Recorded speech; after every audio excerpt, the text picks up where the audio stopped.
Hai guys, kita akan bahas game kedua dari babak quarter final Arjun Erigaisi, Magnus Carlsen, Melwerer Champion Chess Tour, AIM Chess Rapid. Arjun memulai dengan langkah E4 dijawab Magnus Carlsen dengan pembukaan Sisilia. Ya, Magnus tidak mau lagi ya bermain dengan pembukaan lain dan tidak main-main merespon dari permainan Arjun Erigaisi karena di babak penyisian Magnus kalah oleh Arjun Erigaisi. Pembukaan Sisilia dipilih, kemudian Arjun kuda F3, hitam E6, putih D4, pion memukul pion, kuda memukul pion, dan hitam kuda C6. Taimanov variation dipilih oleh Magnus Carlsen, kemudian putih kuda C3, hitam menteri ke petak C7. Kemudian putih G3, hitam A6, putih gajah G2, hitam kuda F6. Putih rokade pendek, hitam kuda memukul kuda, menteri memukul kuda, hitam gajah C5. Mengancam menteri, putih membalas dengan ancam menteri kembali. Hitam D6, putih menteri D2, dan hitam H6. Putih benteng A ke petak D1, mengincar pion D6, langsung ditutup oleh Magnus dengan E5. Gajah mundur ke petak E3, gajah memukul gajah, menteri memukul gajah, dan hitam gajah E6.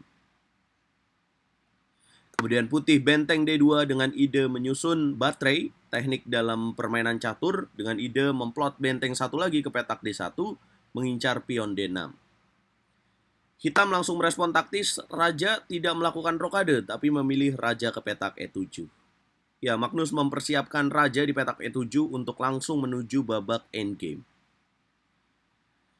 Kemudian putih lanjutkan ide benteng F ke petak D1, hitam benteng H ke petak D8, putih dobrak dengan F4, hitam benteng A ke petak C8, putih F5, hitam gajah ke petak C4, dan putih raja H1.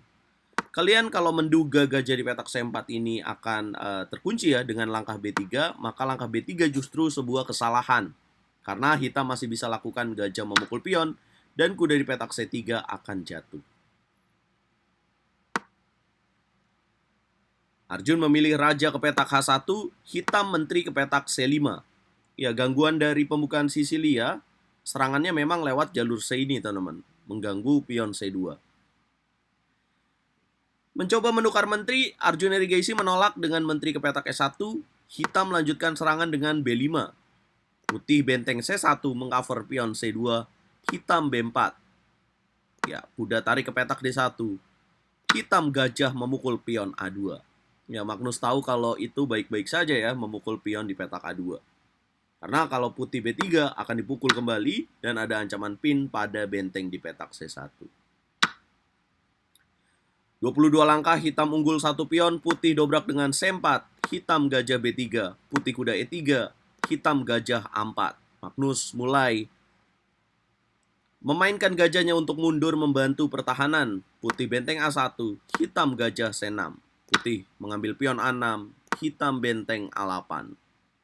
Benteng memukul benteng, benteng memukul benteng. Kuda D5 dimainkan oleh Arjun Erigaisi. Blunder di langkah ke-28. Langkah lain yang lebih tepat adalah langkah H3 untuk mencegah back rank mate di petak A1 untuk memplot raja di petak H2. Arjun dengan memilih kuda D5.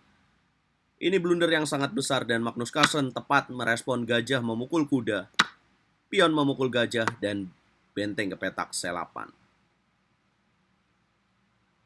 Putih gajah F3, hitam B3. Putih raja G2, hitam menteri B4, mempin menteri di petak E1. Putih menteri E3, hitam benteng C2. Benteng ke petak E2, hitam menteri C4, benteng F2. Menteri ke petak D4. Pemaksaan pertukaran dilakukan oleh Magnus Carlsen. Ya, kalau menolak dengan menteri mundur ke petak E1, maka hitam akan mengambil pion di petak B2. Dan ini akan kalah untuk pemain putih. Menteri memukul menteri, pion memukul menteri, dan putih raja F1. Teman-teman, bisakah kalian lanjutkan bagaimana cara hitam untuk bisa menang di lanjutan langkah-langkah berikutnya?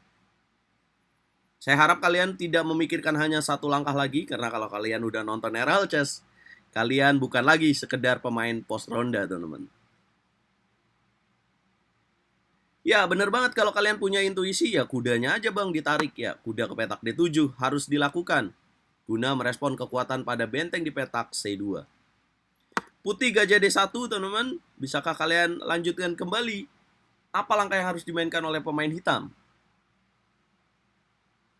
Yap, tepat banget adalah dengan D3. Boom. Rugi secara materi, tapi menguntungkan secara posisi. Kalau gajah memukul benteng, maka pion promosi tidak akan tercegah dengan pion B makan C2. Jadi langkah gajah D1 ini cuma-cuma ya teman-teman. Sia-sia, gajah D1 kemudian D3, putih raja E1, hitam kuda C5. Masih memberikan benteng di petak C2 kalau dilanjutkan dengan gajah memukul benteng. Maka pion D makan C2, raja ke petak D2. Ya, kunci kemenangannya adalah bisa kuda D3 juga jadi menteri, atau ya kuda memukul pion E4, skak benteng, benteng akan jatuh. Kuda C5, putih F6, boom. Pion memukul pion, benteng D2, dan hitam F5. Pion memukul pion, ini waktunya raja berkeliling di papan catur untuk membantu kemenangan dari pemain hitam. Karena Sukswang sudah tercipta dari bangunan benteng C2 dan kuat sekali pion di petak D3 juga B3. Putih G4, hitam raja E5, putih H4, hitam raja F4, putih G5. Apa yang harus dilakukan oleh pemain hitam? Haruskah pemain hitam memukul pion di petak G5? Tidak perlu teman-teman, 10 langkah mate ke depan, raja ke petak E3. Putih G6, benteng memukul benteng, pion memukul pion. Wah, 1 langkah lagi akan promosi, tapi Arjun lupa bahwa setup indah dari hitam dengan benteng F2 membuat putih menyerah. Karena kalau pion promosi, skakmat indah tercipta dengan skakmat menggunakan pion. Ya, bagaimana jika memilih gajah kabur dulu ke petak G4, Bang? Ya, maka ini jelas juga sudah terlambat karena hitam akan benteng G2 dengan setup checkmate petak G1. Bagaimana jika raja ke petak F1, benteng memukul gajah G4, pion memukul pion F7, dan akan ada lanjutan D2, pion akan promosi, dan skakmat. Yap. Kenapa bentengnya harus diberikan? Karena setelah raja E3 ini merupakan langkah paksaan. Kalau di sini benteng memukul benteng, maka hitam akan lakukan pion B makan C2. Apabila G6 ya jelas terlambat ya, pion hitam akan promosi terlebih dahulu. Dengan D2, raja F1 dan memukul gajah di petak F1. Ya, Magnus menang dengan skor 2,5 dari 3 partai, dan partai keempat tidak dimainkan karena sudah telak banget kemenangan dari Magnus Carlsen.